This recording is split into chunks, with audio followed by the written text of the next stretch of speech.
Hello दोस्तों, आज का हमारा प्रेरक प्रसंग है संयम।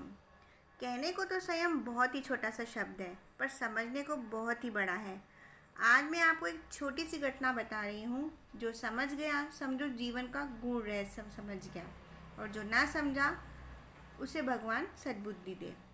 एक देवरानी और जेठानी में किसी बात पर जोरदार बहस हो गई, और दोनों में इतनी बात बढ़ गई कि दोनों एक दूसरे को मुंह देखने को तैयार नहीं थी। उन्होंने कसम खा ली कि अब हम एक दूसरे का चेहरा तक नहीं देखेंगे।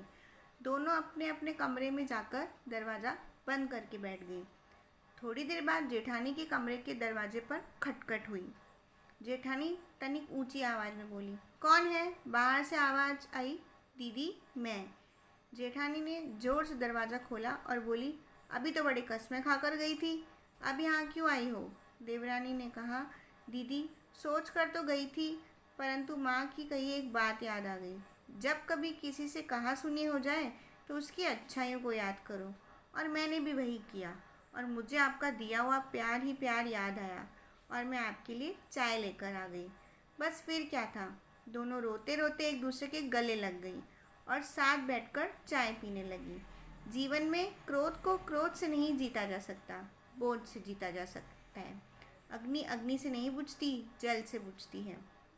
समझदार व्यक्ति बड़ी से बड़ी बिगड़ती स्थितियों को दो शब्द प्रेम के बोलकर संभाल लेते हैं।